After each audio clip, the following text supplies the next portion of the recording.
Rakeem, what's up, my man?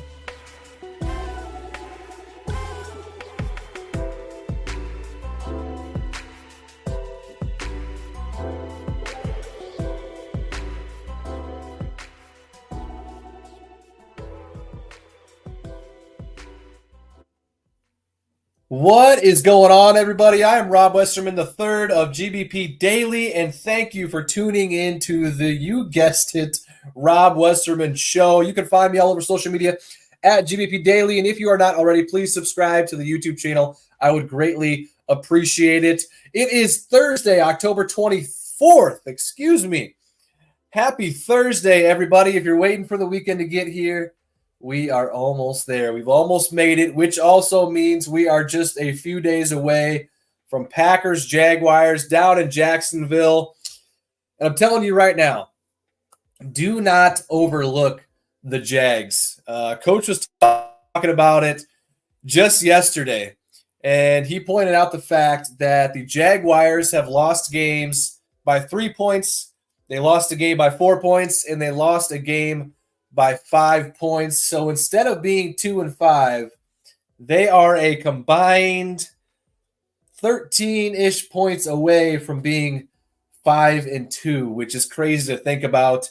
On top of that, Trevor Lawrence is actually playing pretty well, especially over the last few weeks. They've got weapons on the offensive side of the ball, as Coach echoed yesterday during his presser. And it's nice to see that at least from what they're saying, they're taking this game pretty seriously, as you obviously should, week in and week out in the NFL. As my buddy Ben, the Green Bay guy, says, any given Sunday, any team can win.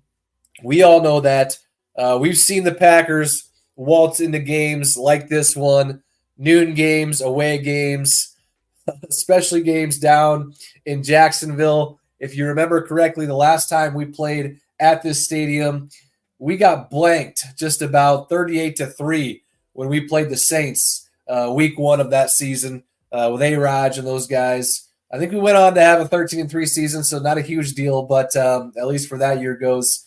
But, yeah, anything we can do to avoid sleepwalking into that game, starting off slow, that's a good thing. So some big news dropping yesterday, some massive news, some good news. Robert Saleh was seen at Packers practice yesterday, and Matt LaFleur talked about it afterwards, saying that he is going to be helping out on the offensive side of the ball as sort of a coaching consultant role as of right now. I'm not sure how long it's going to last. It sounds like maybe just this week. Yeah, so he'll use his strong defensive mind to kind of help the Packers offense figure out how opposing defenses are going to attack them. Pretty wild news, right? The old coach of Aaron Rodgers over there in New York is now helping out with the Packers.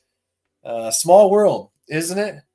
So love to see me some Robert Saleh in or at the Packers practice. You can't ever complain about having one of the better coaches in the league, at least from a defensive perspective, on the squad helping out. Let's hop in the chat here. And as always, if you want to be a part of the show, give me a call on the Nicolet Law hotline. Number is on the screen, 319-242-2332. Give me a call. I'm taking calls right now. Let's talk some Packers. You got a Packers-related question? You got a Packers-related comment? Give me a call and be a part of the show on the Nicolet Law hotline. Number is on the screen. My man Rakeem, always in the chat. What's going on, my man? Starting watching some old Packers games from the 90s and 2000s. Our franchise has always been dominant. The best franchise in NFL history. Am I right? The best franchise in NFL history, Rakeem. Most MVPs, most championships, most wins, most points. Second most Hall of Famers behind the Chicago Bears. But that goes to speak how poorly the Bears are run.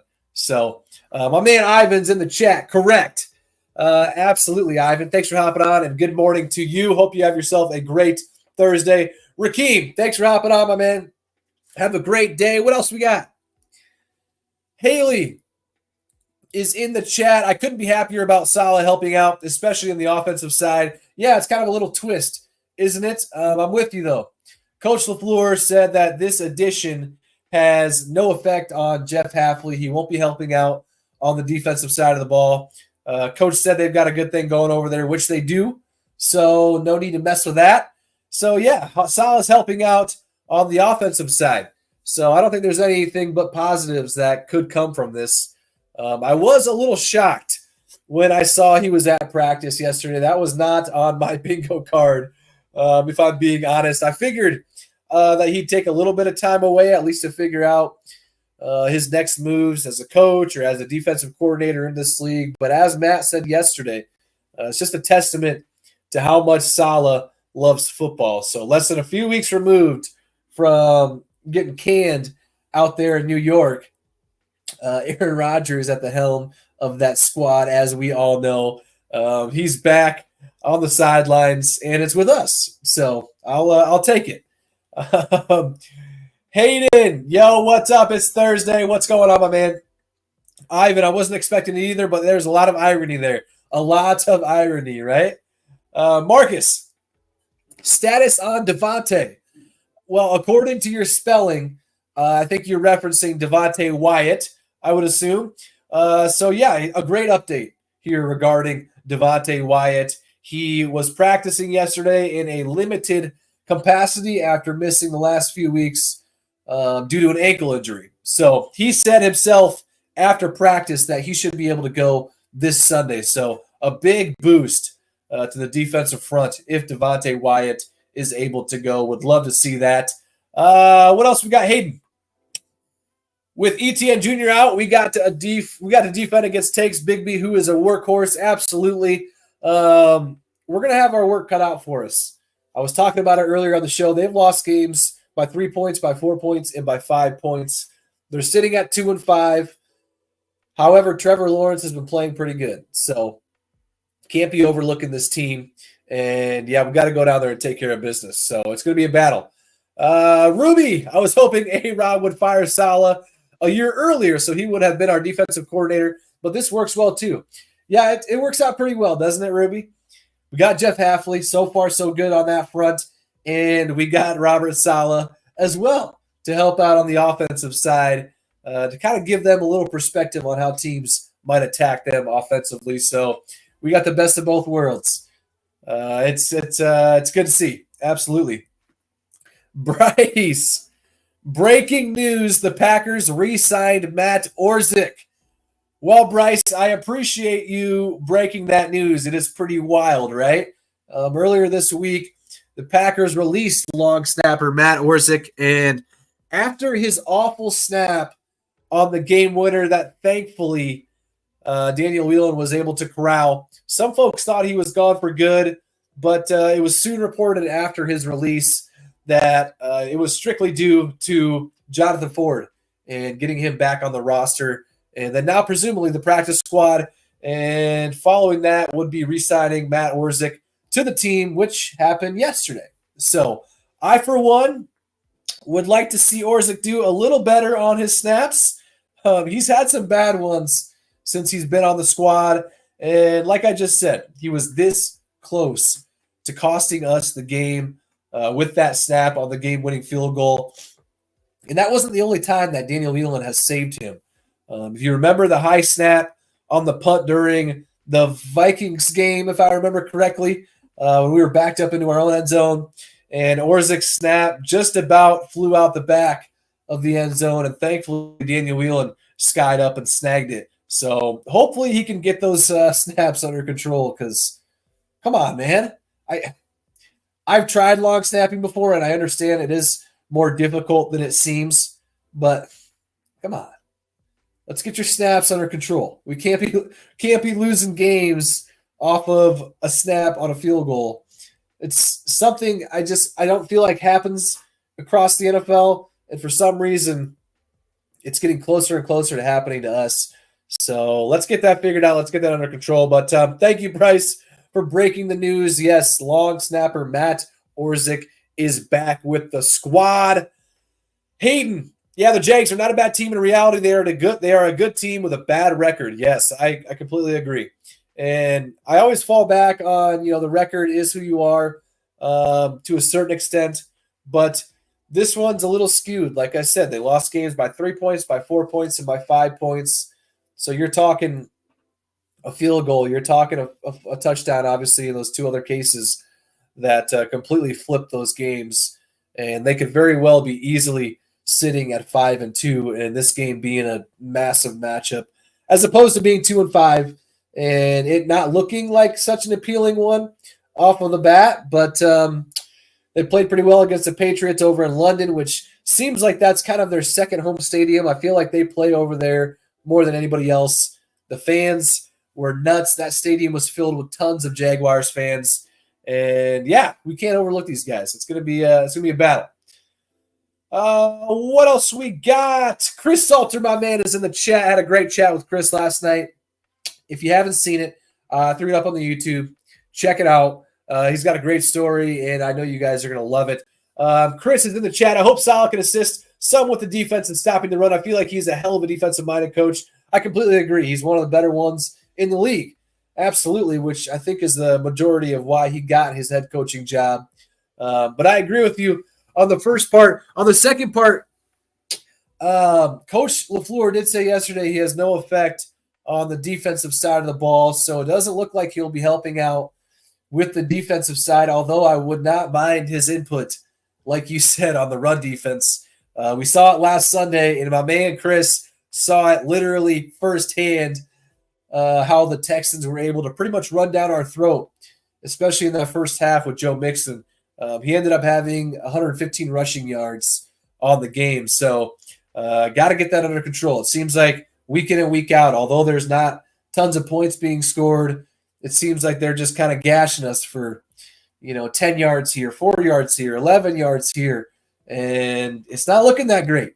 The run defense is definitely the weaker side of our defense overall. So, Chris, I wouldn't mind that one bit if he kind of snuck over there and chatted with Jeff Hafley a little bit and give him a little advice on how to stop the run defense. I do think Devontae Wyatt potentially being back this weekend will be a big boost.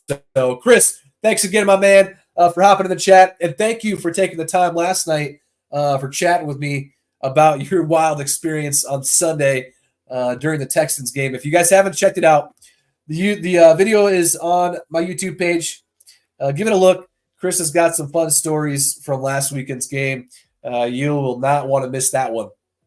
Thanks, Chris. Papa D's in the chat. Going to Jacksonville Sunday. This feels like a trap game. Jax is good enough. We cannot overlook them. Hey, I've been saying it all show. We cannot overlook them. I completely agree. Hayden, how do you feel about the DeAndre Hopkins trade? Yeah, he went to the Chiefs, of course, right? I don't really have any feelings, I guess, overall about it, but I just don't really like the Chiefs. So I think it makes them better, which is tough. The main reason I don't like the Chiefs is because they've been so good the last few years, and that's really about it. I have no other legitimate reason on disliking them other than the fact that, they're good and they've been winning a lot, and we haven't been as far as in the postseason. So a little jealousy is where that stems from, for sure. Yeah, it makes them a better team for sure. And thankfully I have him on fantasy and kept him because I'm sure he'll be getting quite a few targets now that he's over there with Mahomes. Hayden, thank you for hopping in the chat. Ivan, I feel like the Packers need a clean game in all three phases. They also need to dominate this game in the line of scrimmage. Need Josh Jacobs to have a huge game. Hand the rock to Josh Jacobs. He played well last week, averaged over 6 yards a carry. He's played great overall this season. Hasn't gotten in the end zone a ton. Just 2 times so far this year, 1 rushing and 1 receiving, which, as we all know, was his first and only receiving touchdown of his entire career, which is crazy to think about. But, hand Josh Jacobs the rock. And Jordan Love's going to have his full complement of receivers out there again this week. And, yeah, we just need to play a complete game. No bad snaps, no missed field goals, which I'm not worried about with Brandon McManus in the house. The punting game is one of the best in the league, if not the best, with Daniel Whelan back there bombing it. Hopefully we won't need him to punt at all. That'd be nice, right? But I need some turnovers from the defense. That's what I'm hoping for. I'm a little turnover fatigued after not having any last weekend against the Texans. So I I need me some picks. I need me some fumbles. Hopefully we can get both or either one of those this weekend. Ivan, thank you again for hopping in the chat. What else we got? Jesse, can you imagine if Salah is with us long enough to be able to get a Super Bowl ring if we win it all this year? Well, Jesse, let's hope that's the case, right? There is a very real possibility that if, yes, he ends up coaching with us longer than this week, which I think that's kind of the original plan for Salah right now, is kind of helping out this week. And then I think Coach said he was going to send it back to his family or something along those lines. I'll have to go back and listen to the presser. But as of right now, if we win the Super Bowl and if Robert Saleh does stick around for a little longer than what is planned as of now, yeah, the former coach of Aaron Rodgers in the Jets could be waltzing around the streets of Green Bay in a Super Bowl ring holding up the Lombardi trophy. That would be crazy. As Ivan said earlier, there's a lot of irony there.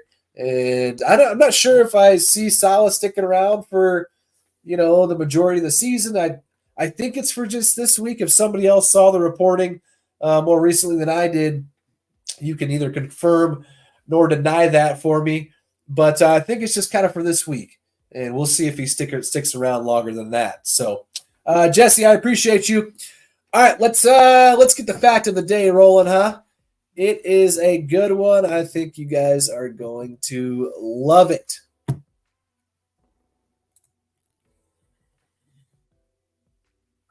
It's time for your Green Bay Packers Fact of the Day. Brought to you by TickPick. TickPick guarantees to have the lowest prices on Packers tickets. If you find cheaper tickets elsewhere, TickPick will give you 110% of your money back. If you want $20 off your next ticket order, use the code Packers20 at checkout. That's Packers20. This promo code can only be used in the app, so be sure to download the TickPick app today.